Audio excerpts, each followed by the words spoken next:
नमस्कार दोस्तों, स्वागत है आप सभी का TLT टूर गाइड में। दोस्तों आज की इस वीडियो में हम बात करने वाले हैं तमिलनाडु राज्य के बंगाल की खाड़ी में कोरमंडल तट पर स्थित शोर मंदिर के बारे में कि आप यहां कब जाए, कैसे जाए, कहां रुके, कहां घूमे और दर्शन कैसे करें और यहां घूमने और दर्शन करने में आपका कुल कितना खर्चा लग सकता है। ये पूरी A to Z कंप्लीट जानकारी आज मैं आप सभी को इस वीडियो में दूंगी, तो वीडियो को पूरा अंत तक बिना स्किप किए जरूर देखेगा ताकि आपको शोर मंदिर के बारे में पूरी A to Z complete information मिल सके। तो चलते वीडियो को स्टार्ट करते हैं और बात करते हैं शोर मंदिर की। शोर मंदिर तमिलनाडु राज्य के महाबलीपुरम में स्थित एक दर्शनीय पर्यटन स्थल है जो कि बंगाल की खाड़ी में कोरमंडल तट पर बसा प्राचीन स्मारकों का प्रतीक और मूर्तिकला पल्लव वास्तुकला का एक खूबसूरत उदाहरण है। और यह मंदिर भगवान विष्णु और भोलेनाथ को समर्पित 1984 में यूनेस्को की विश्व धरोहर स्थलों की सूची में शामिल किया गया बहुत ही खूबसूरत मंदिर है। और यह खूबसूरत मंदिर चेन्नई से लगभग 60 किलोमीटर की दूरी पर स्थित दक्षिण भारत के सबसे प्राचीन मंदिरों में से एक माना जाता है। और इस मंदिर का संबंध 7वीं शताब्दी से है और ऐसा कहा जाता है कि यहाँ पर कुल 7 मंदिर थे, जिनमें से अब केवल एक ही मंदिर बचा है जिसको शोर टेम्पल कहा जाता है। दोस्तों अब बात करें कि आप शोर मंदिर घूमने कब जाए। वैसे तो आप यहाँ पर कभी भी जा सकते हैं, लेकिन यहाँ पर जाने का सबसे सही समय सर्दियों का मौसम यानी कि अक्टूबर से मार्च तक के महीनों का माना जाता है, क्योंकि इन महीनों के दौरान यहाँ पर कई सारे त्योहार होते हैं और घूमने में भी काफी आराम रहता है। इसलिए यहाँ अधिकतर टूरिस्ट सर्दियों के मौसम में शोर मंदिर घूमने के लिए आते हैं। और वहीं अगर आप गर्मियों के मौसम में यानी कि अप्रैल से जून तक के महीनों में जाते हैं तो तमिलनाडु शहर का तापमान गर्मियों के मौसम में काफी अधिक बढ़ जाता है, जिससे आपको पर्यटन स्थलों को घूमने में काफी परेशानी हो सकती है। इसलिए यहाँ गर्मियों के मौसम में पर्यटक जाने से बचते हैं, मगर ये आपके ऊपर डिपेंड करता है कि आप शोर मंदिर घूमना कब पसंद करते हैं।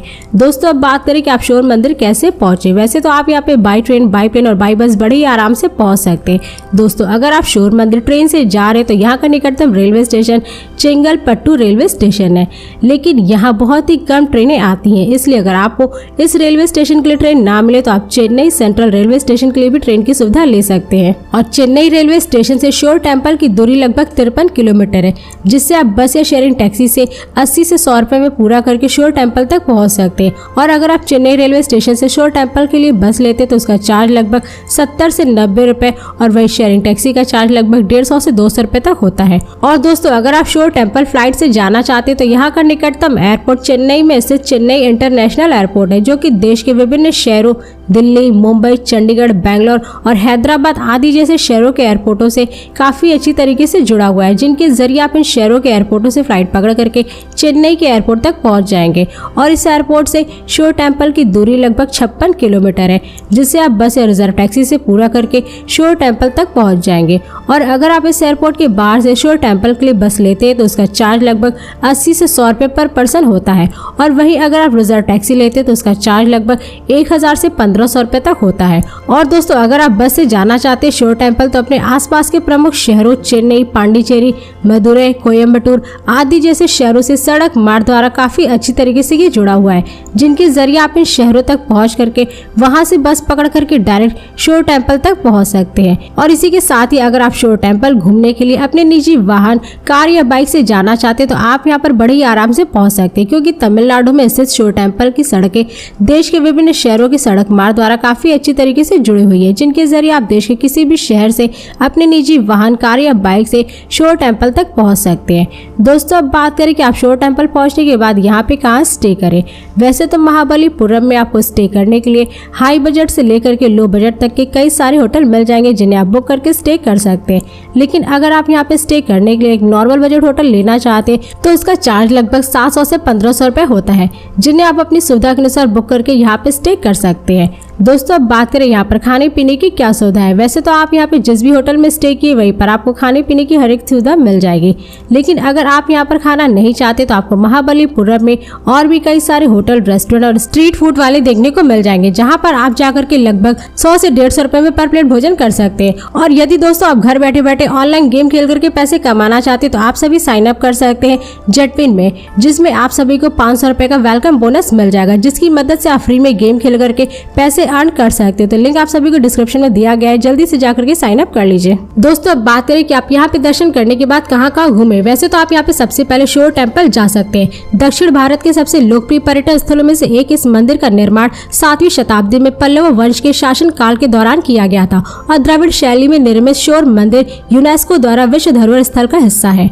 जो कि पल्लवों की उत्कृष्ट कला का प्रदर्शन करता है और समुद्र के किनारे स्थित होने के कारण इस मंदिर का दृश्य बेहद ही खूबसूरत दिखाई देता है, जिससे कि ये अपने अनूठे वास्तुशिल्प के कारण बहुत ही मशहूर है। इसके अलावा आप जा सकते हैं पंचरथ। महाबलीपुरम के प्रमुख दार्शनिक स्थलों में से एक पंचरथ द्रविड़ शैली की वास्तुकला का एक बेहतरीन उदाहरण है और इन पंचरथों का नाम महाभारत काल के पांडव और उनकी पत्नी के नाम पर रखा गया है और यह रॉक कट मंदिरों का एक समूह है जिसे पंचरथ के नाम से जाना जाता है। इसलिए अगर आप जब भी शोर टेम्पल दर्शन करने जाए तो यहाँ पर जरूर जाएं। इसी के साथ ही आप यहाँ कृष्णा का बटर वॉल भी घूम सकते हैं। तमिलनाडु के ऐतिहासिक शहर महाबलीपुरम में यह बटर वॉल एक विशाल गेंद के आकार में एक प्राकृतिक चट्टान है, जिसका दृश्य देखने के लिए पर्यटक यहाँ पर आते हैं और 6 मीटर ऊंचा और 5 मीटर चौड़ा इस चट्टान का वजन लगभग 250 टन है, जिसे पिछले 1200 साल से ढलान पर संतुलित किया गया है। और इसी के साथ ही आप यहाँ टाइगर गुफा भी घूमने का मजा ले सकते हैं। महाबलीपुरम में प्रसिद्ध यह पर्यटन स्थल महाबलीपुरम के मुख्य शहर से लगभग 4 किलोमीटर की दूरी पर स्थित पल्लवों और 8वीं शताब्दी में बंगाल की खाड़ी के तट पर बनाया गया था और यह एक प्राचीन नक्काशीदार गुफा है जो कि बांध के सिर जैसा दिखाई देता है, जिसके कारण यह जगह पर्यटकों का पिकनिक स्पॉट बन चुका है और इसलिए यहाँ पर अधिक से अधिक संख्या में पर्यटक घूमने के लिए आते हैं। इसी के साथ ही आप यहाँ कृष्णा मंडपम भी घूम सकते हैं। अपनी गुफाओं और अद्भुत रॉक नक्काशी के लिए पर्यटकों के बीच काफी ज्यादा मशहूर कृष्णा मंडपम महाबलीपुरम के कुछ गौरवशाली अतीत और भारतीय पौराणिक कथाओं की विभिन्न घटनाओं को दर्शाता है और यह गुफा मंदिर महाबलीपुरम में पुरानी गुफा मंदिरों में से एक है, जिससे कि यहाँ घूमने के लिए बहुत सारे टूरिस्ट आते हैं। इसी के साथ ही आप यहाँ गणेश रथ भी घूम सकते हैं। भगवान गणेश जी को समर्पित यह मंदिर महाबलीपुरम में एक धार्मिक मंदिरों में से एक है और महाबलीपुरम में घूमने के लिए सबसे महत्वपूर्ण स्थानों में से एक गणेश रथ प्राचीन वास्तुकला का एक उत्कृष्ट उदाहरण भी है और इस मंदिर का निर्माण 7वीं शताब्दी में पल्लवों के शासनकाल के दौरान किया गया था। दोस्तों और भी ऐसी कई सारी जगह है जहाँ पर आप सभी यहाँ घूम सकते हैं, जैसे कि group of monuments, descent of Ganga river, elephant statue आदि जैसे महाबलीपुरम के टूरिस्ट प्लेसेस है जहाँ पर आप सभी घूमने का भरपूर आनंद ले सकते हैं। दोस्तों अब बात करते हैं कुल खर्चों की। वैसे तो अगर आप शोर टेम्पल के दर्शन करने और घूमने के लिए 2 डे 1 नाइट का ट्रिप प्लान करते हैं तो उसमें आपका कुल खर्चा लगभग 4000 से 5000 रुपए पर पर्सन लग सकता है, मगर ये सारे खर्चे आपके पर ही डिपेंड करते हैं क्योंकि आप यहाँ पर कहाँ घूमेंगे, क्या क्या खरीदेंगे और घूमने के लिए आप कितने दिन का ट्रिप प्लान करेंगे और शोर टेम्पल के दर्शन करने के लिए आप किस राज्य और शहर से आ रहे हैं, तो ये सारे खर्चे आपके पर ही डिपेंड करते हैं। दोस्तों इस वीडियो को भी यहीं पर समाप्त करते हैं और यदि ये वीडियो आप सभी को पसंद आई तो इस वीडियो को लाइक करें और चैनल को सब्सक्राइब जरूर करें। इसके साथ ही बेल आइकन जरूर दबाएं ताकि ऐसी मेरी नई वीडियोस आपके पास सबसे पहले पहुंचे। तो फिर मिलते हैं नेक्स्ट वीडियो में। धन्यवाद।